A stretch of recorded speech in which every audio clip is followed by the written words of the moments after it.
nós seguimos com uma série de entrevistas, conversas, bate-papos aqui no podcast da Carreta Agro pelo Brasil, essa carreta que percorre o Brasil levando conhecimento, levando inovação para as mais diferentes cidades e pessoas. E aqui no Piauí não é diferente, a carreta chega para abrilhantar ainda mais a Expoap, que é uma das maiores feiras de exposição do Norte e Nordeste do Brasil. Muito legal a gente estar fazendo parte dessa história da Carreta Agro pelo Brasil. Mavi, Oi. eu passei aqui, caminhando aqui por diversos estandes. Nós estamos no dia 1, viu, Mavi? Dia 1 é aquele dia de estar montando o stand, né? Aquele negócio meio morno e tal. Já vi umas costelinhas ali de boi, já assando ali aqui perto, e a Silvia ficou olhando ali e tal, marcando a costela, mas a gente tem essa expectativa de que amanhã a coisa começa a ferver aqui na Expoap. E o nosso tema agora combina um pouco, porque a Expoap tem a questão da economia, de produzir, de gerar emprego, renda, de mostrar o que está se produzindo no campo, mas tem a questão das festas, à noite sempre tem um show diferente, uma gastronomia, como eu já falei, muito boa, e aí no show o povo gosta de tomar uma birita, uma cachaça, não é isso, Mavi? E aí a gente precisa discutir a cachaça não apenas na diversão, mas na cachaça enquanto geração de renda também. E é por isso que nós vamos conversar agora com quem, Maria Nós Vitória? vamos conversar agora com a Silvia Viana Almeida, ela é instrutora do Senai e também é bioquímica. Silvia, seja muito bem-vinda. Obrigada. Silvia, eu achei a Silvia lá com um bocado de cachaça na frente dela, ela já preparando, porque lá no estádio do Senai, ela vai mostrar um pouquinho de como é que faz a cachaça e dar explicações que você que está nos assistindo aqui pelas redes sociais da Carreta Agro pelo Brasil vai começar a entender um pouco mais sobre esse universo, que é um universo amplo, que é o da produção da cachaça. Agora eu já vou direto ao ponto. Como é que está a produção de cachaça no Piauí? Ela ainda é restrita a grandes, não é isso? A gente tem hoje 3 municípios, né, que hoje se mantém a atividade, que é Castelo do Piauí, Inhuma e Amarante. São esses 3 municípios, né, onde a gente tem ainda a força, né, dos produtores de cachaça nessa região. Quer dizer, num Piauí de 224 cidades, ainda é pouco, né? Então, trave. Não legalizados, a gente tem Palmeiras do Piauí, né, que é uma região onde a gente encontra alguns produtores de alambique lá. Piripiri também tem, né? E lá depois de Castelo, Por ali tem São Miguel, tem São Miguel Tapuio Miguel Tapu. também. Algumas estão espalhados, são poucos produtores, né, que ainda se mantêm na atividade, de maneira ainda buscando esse registro. O que é que está faltando para ver se a gente consegue, né, Maria, ampliar esse interesse? E a questão mais da financeira aí, né? Você montar uma agroindústria, né, dentro dos padrões exigidos para o Ministério da Agricultura requer um investimento um pouquinho alto, né? A gente fala em torno de R$300 mil para montar uma agroindústria no padrão de registro hoje. Então, assim, o produtor individual, né, Mavi, ele não tem como sozinho. Seria uma saída, enquanto esse valor não diminui um pouco, as cooperativas, né? Seria... A cooperativa, ela vem ajudar, né? Porque a gente vai reduzir aqui as despesas na questão do invase. Então, isso vai para o coletivo. Enfim. Toda fábrica, toda envasadora, todo produto que vai para a envasadora, ele tem que vir de uma unidade registrada. Então, o pequeno produtor, ele tem que ter a sua unidade registrada para fornecer essa bebida para a envasadora. Perfeito. A envasadora não pode adquirir esse produto de um produtor que não tenha registro no Ministério da Agricultura. Mas dá para reduzir porque ele vai limitar aqui o investimento na instalação, né? Que são 3 seções, que é a seção de recebimento da cana, a seção de padronização, moagem, recebimento da cana e moagem, padronização, fermentação e destilação. São 4 sessões. 4 sessões. De fazer isso. A cachaça. E aí, o que a gente precisa? A gente precisa de instalações sanitárias, né? São pisos adequados, paredes adequadas, laváveis, os instrumentos e equipamentos. A legislação não diz especificamente que tem que ser de inox, mas ela diz que tem que ser de material que não transmita nenhum contaminante para a cachaça, que seja de fácil lavagem, né? E aí o inox é o equipamento adequado para se trabalhar. O inox é um equipamento um pouquinho, né, assim, um valor elevado, custo elevado, né? E a gente precisa dessa estrutura toda,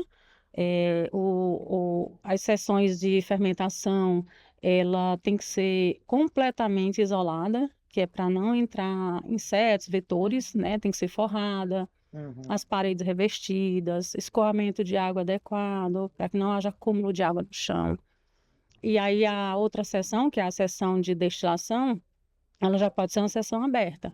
Mas aí um alambique, né? Hoje está em torno de R$60 mil, R$70 mil um alambique. São né? custos elevados. São custos elevados, né? E tem a questão também ambiental, porque assim, a atividade da cachaça, ela gera muito resíduo. Né? Inclusive o vinhoto, que é um produto ali que é muito ácido, e ele não pode ser jogado diretamente no chão. Então, requer a construção de tanques de retenção desse líquido para que ele não infiltre no solo e traga aí contaminantes do lençol freático. Entendo. Né? Então, requer também um tanque com uma capacidade, né, até razoável, porque a quantidade de líquido produzido por dia é grande. E aí esse líquido ele tem que ser diluído em água na proporção de 1 litro para 40 litros de água, e esse produto ele vai para o próprio canavial, que ele é um adubo. Ele tem nitrogênio, fósforo e potássio. Então, assim, a edificação em si e os equipamentos é que causa um pouco de esse entrave produtor, né? E aí requer que ele tenha registro, que ele tenha um CNPJ, ele tenha uma identidade, porque o produto ele tem que ter uma referência de produção. Por quê? Porque é um produto fácil de ser manipulado. Muitos compram a cachaça e aí fazem outras bebidas, mistura com outras bebidas. Então, esse produto não legalizado, ele facilita a aquisição de pessoas que querem, né, fazer uma adulteração dessa bebida. Então, o registro é importante para que haja essa segurança para quem vai consumir. E aí fica essa questão da saúde aí que você está dizendo, que é importante ter o rótulo, né? Ter o rótulo. Porque às vezes você passa num povoado pequeno, eu já vi, né? Eu não sei como é que tá hoje há muito tempo, que eu não tô mais viajando assim, mas em povoado pequeno eles vendem a cachaça ali num barrilzão que não tem nem rótulo nem nada, é de todo jeito. Exatamente. É comum isso. É assim, ó, todo o processo de fabricação de cachaça, no processo em si, há a produção de metanol. Todo. Nós tivemos uma polêmica recentemente. Recentemente. Então, assim, o metanol, ele é extraído no processo. Na hora que você vai fazer a destilação, você retira uma fração, que é a primeira fração que cai, entre 5% e 10%, que é uma concentração. Não é só metanol, mas ele tem uma concentração elevada de metanol. Tá? E a lei estabelece limites de metanol na bebida. E os produtores não legalizados, eles fazem o que a gente chama de bica corrida, ou seja, eles não tiram as frações tóxicas, né? Sim. A gente precisa tirar o inicial e o final da bebida, que é a cabeça, coração e cauda. Né? A cabeça, a gente tem metanol e aldeído, são tóxicos ao ser humano, causam cegueira, infarto, depressão do sistema nervoso central. Nossa. Né? E cegueira. A gente tem a outra fração, que é o coração, que é a parte que vai estar com esses componentes adequados ao consumo, com essa quantidade de componentes adequados ao consumo humano, e posteriormente a gente tem o cachixi chamado, que é a cauda, onde a gente tem metais pesados. Metais pesados causam cirrose hepática e câncer de fígado.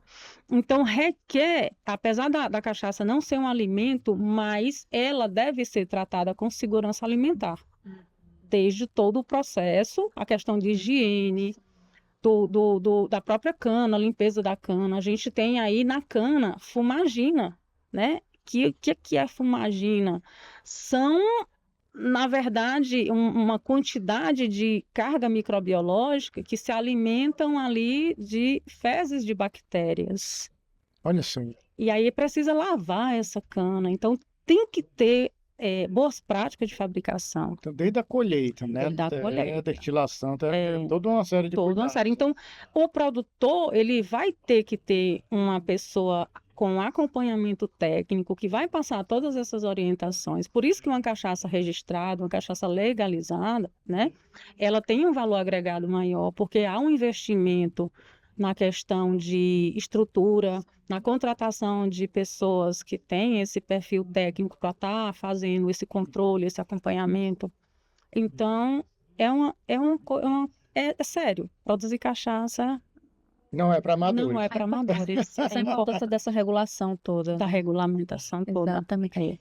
Ricardo, sabe o que eu achei interessante? Antes da gente começar aqui, ela estava explicando exatamente o que diferencia a cachaça, por exemplo, dos outros destilados que a gente conhece, né? Do Isso. uísque, da tequila. Explica pra gente aqui, agora para todo mundo que está assistindo a gente, o que diferencia a cachaça dos demais? Como é esse processo da cachaça? Vamos lá. Se eu pegar qualquer carboidrato, seja ele na forma de açúcares, sacarose, glicose, frutose, ou na forma de amido, e levar esse processo para uma fermentação e uma destilação, eu vou produzir aguardentes. Então, se eu pego o arroz, que tem amido, faço o processo de fermentação e destilação, eu vou produzir aguardente de arroz. Se eu pego a agave e faço esse processo, que é uma planta, eu vou produzir aguardente de agave. O nome dela é tequila. O nome da aguardente de arroz é saquê. Se eu pegar a mandioca e fizer esse processamento, destilação, aguardente de mandioca, o nome dessa aguardente de mandioca é chiquira. É da matéria-prima, né? Se eu pegar a uva, produzir o vinho e destilar e produzir aguardente de uva, eu vou produzir a grapa. Se eu pegar a cana de açúcar, fizer a fermentação e destilação, eu vou produzir aguardente de cana, que é chamado de cachaça. Então, a cachaça, ela tem uma referência à matéria-prima e ao local onde foi feito. Só pode ser chamada de cachaça aguardente de cana produzida no Brasil, com graduação alcoólica de 38 a 48. Todas as aguardentes vão ter graduação alcoólica mínima de 38 e máxima de 54. Todas as aguardentes. A aguardente de cana, de 38 a 54. Quando essa aguardente de cana tem graduação alcoólica de 38 a 48 e ela é produzida no Brasil, ela é chamada de cachaça. E aí ela tem algumas diferenças para outras bebidas destiladas, né? Por exemplo, a bananinha, muita gente pensa que é cachaça, mas ela não é uma cachaça. Aí nós temos as bebidas alcoólicas mistas. O que é bebidas alcoólicas? Já está dizendo. Ela é alcoólica e ela é mista. Então, a bananinha, ela é uma bebida alcoólica mista. Ela é uma junção de álcool, mais corantes, mais aromatizantes. Então, assim, é uma bebida montada. Ela não é cachaça. A cachaça, ela é um produto de um processo da cana-de-açúcar e requer uma fidelidade no processo e no armazenamento. Tá? Inclusive, até o equipamento que a gente faz a cachaça, ela dá denominação produto. Se eu fizer uma destilação da aguardente de cana para a produção de cachaça no alambique de inox, o nome dela é só cachaça. E se esse meu alambique for cobre, o nome dela é cachaça de alambique. Então, até o equipamento, ele denomina o produto. Por quê? Porque ele faz parte do processo e ele dá uma identidade de qualidade. O cobre dá uma identidade de qualidade à bebida. Ele melhora sensorialmente a bebida, né? Então, a cachaça, ela se diferencia. Muita gente chama essas bebidas por aí, montadas de cachaça. Ah, vou tomar uma cachaça. Às vezes vai tomar uma vodka, vai tomar um uísque, a gente generaliza, né? E convencionou-se o nome cachaça. Até que é válido porque a gente valoriza a bebida, né? Mas, assim, tem um nome e um produto específico para ser chamado de cachaça, né? Aí a gente tem essas bebidas alcoólicas mistas montadas, o que é também um risco, porque a partir do momento em que elas são montadas com álcool, esse álcool, muitas vezes, ele pode vir né, de uma origem que não tem uma boa origem, não tem uma boa segurança, e ele vem trazendo cargas contaminantes para essas bebidas montadas, que foi o caso agora que teve dessas bebidas com metanol, né? O que foi que aconteceu? Não existe metanol em gin. Pela natureza do gin, não existe metanol. Não tem como ter. Encontrou metanol em gin, foi uma bebida montada, né? Encontrou metanol em vodka, também foi... A maioria dos casos foi com vodka. Porque o que é vodka? Vodka é álcool etílico e água.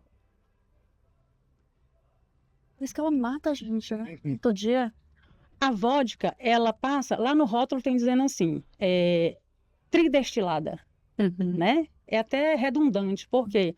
Porque a vodka ela precisa passar por um processo de tridestilação, de retirada de todos os componentes dela. Uma cachaça ela tem em torno de 360 componentes químicos. A vodka só tem etanol e água. Ou seja, foi extraído todos os componentes desse destilado, ficou o etanol. E esse etanol pode vir da batata, pode vir de cereais, pode vir da cana-de-açúcar. Então, quando é comprado esse álcool para a produção de vodka, esse álcool pode vir, né, adulterado, fraudado, e aí vem compor um produto aí tóxico. Mas olha, né, você vê como é um tema que tem muitas informações, Exato. que algumas são misticismo, outras são convenções, mas são informações importantes que você traz aqui para quem está nos assistindo aqui na Carreta Agro. Tem outra informação que me disseram assim, a cachaça artesanal ela não traz uma ressaca forte. Isso é mito ou é verdade? Ou depende. Ou depende. Olha, geralmente, os agrônomos é quem tem essa história do depende. Às vezes eu uso depende. Mas nesse caso aqui, vamos lá, não existe cachaça artesanal. Não tem, né? Não Então, existe. já começamos a esclarecer esse outro assunto. Por lei, não é reconhecido esse nome para cachaça. Porque o que é artesanal? Artesanal é um produto que não tem padrão. Inclusive, para que eu possa me retirar um registro de alguma atividade artesanal, eu tenho que ter uma carteira, eu tenho que provar que aquele meu produto é artesanal. E o que caracteriza um produto artesanal, entre outros, que a gente pode sintetizar aqui, é o não padrão, não ter padrão. Por exemplo, eu pego um barro, uma palha, eu vou fazer várias peças, nenhuma sai igual. Entendo. É manualmente, né? Não é uma máquina que está fazendo. E outra coisa é você pegar, fazer uma análise fisicoquímica do produto final e uma análise fisicoquímica do produto inicial e a gente encontrar as mesmas características, tá? Então, se eu pego um barro e faço uma análise dele, eu vou encontrar as mesmas características do barro que deu origem. Entendo. Como é que eu vou fazer uma análise de uma cachaça e encontrar as mesmas características de uma cana-de-açúcar, de um caldo de cana-de-açúcar? Difícil. Então, a lei não reconhece a cachaça como um produto artesanal. Ele pode ser feito em condições rústicas, mas o nome dele sempre vai... Ele nunca vai receber o título de artesanal e sempre vai ser industrial, porque ele passa por um processo biológico de transformação. Micro-organismos vão consumir o açúcar, transformar em álcool, vai passar por um processo de destilação, que é um processo físico de separação. Então, a gente tem biologia, química e física e tudo junto. Isso é um processo industrial. E tudo isso você está lá no stand esclarecendo as pessoas. Né? E aí, a cachaça, voltando à sua pergunta, né, de origem, a questão do... Uma curiosidade, né? Que muita gente da fala, ressaca, ela né? traz uma ressaca forte. A Navi acha que depende da quantidade. Não Não é surtida, né, na história. Não é bem isso, é do processo. Por exemplo, uma cachaça onde ela foi feita com bica corrida, que a gente chama, onde tem a cauda dela, é onde a gente tem álcools superiores, que são álcools de cadeia carbônica longa, ele tem uma característica oleosa, e essa parte final ela traz muita ressaca, mau hálito e dor de cabeça. Então, se a cachaça for mal feita, mal elaborada e não for extraído as frações dela, ela certamente vai dar dor de cabeça. Ah, Elba. Olha só, Ricardo, ela falou sobre os processos da cachaça, né? Ela falou aí sobre a moagem, sobre a fermentação, falou sobre a destilação e, por último, agora sobre o armazenamento. E aí, eu tenho uma curiosidade, porque aqui no nosso estado vizinho do Ceará tem o Museu da Cachaça, né? Que é um lugar bem turístico e tal. Sim. Eu tive a oportunidade de ir lá algumas vezes e lá eles reservam ela, claro, para o turismo, nos tonéis de madeiras, assim, enormes. E o cheiro é muito forte, muito característico. A madeira também é um desses recipientes adequados? A madeira, ela é, por natureza, o local mais adequado para se colocar a cachaça, porque a madeira, ela respira, né? Então, assim, a legislação trata de uma capacidade máxima de 700 litros, tá? Então, dentro da madeira, a cachaça, ela vai passar por um processo de respiração. A madeira, ela permite a entrada de oxigênio. Esse oxigênio vai reagir com os ácidos lá dentro, vai se transformar em água, ou seja, ácido tem um hidrogênio, né, um hidrogênio positivo, e o oxigênio que entra é negativo. Então, nós temos água, H2O. Então, entrou oxigênio, reagiu com ácido, transforma-se em água. Esse ácido reduz na cachaça. Então, assim, ao longo do tempo, a cachaça ela vai passando por esse processo de reações químicas, inclusive ácido com álcool vai se transformar em éster dentro da bebida. Então, o tempo de armazenamento e de respiração da madeira certamente vai trazer uma ótima característica para a cachaça. Redução de acidez, sabor, aroma, porque cada madeira vai trazer uma identidade para a bebida. Carvalho, Amburana, Ipê, Jequitibá. E aí a gente tem um mundo de madeiras onde cada uma vai dar uma identidade para a bebida, cor, sabor e aroma. Muito bem, então deixa eu deixar um convite legal para todo mundo que está nos assistindo. Passa aqui na Expoap, vai lá no stand do Senar, procura a Silvia, porque ela trouxe aqui vários esclarecimentos sobre o assunto da cachaça, desde a sua produção, aos mitos, às convenções. Isso. E ela tem muito material lá, ela montou um stand bem legal. Lá no stand ela montou um espaço bem legal para tirar essas dúvidas, para falar da fabricação, ela já falou de valores, de mercado, de comercialização. Então, de repente, você que se interessa por esse tema, pode estar passando lá e tirar todas as dúvidas com a Silvia. Gostou? Adorei. Da cachaça ou da conversa? Da conversa. Silvia, muito obrigado, tá, Eu que pelas agradeço pela informações. oportunidade, visite nosso stand, será um prazer recebê-los. Tá certo. Olha, a gente volta já com mais bate-papo interessante aqui na Carreta Agro pelo Brasil.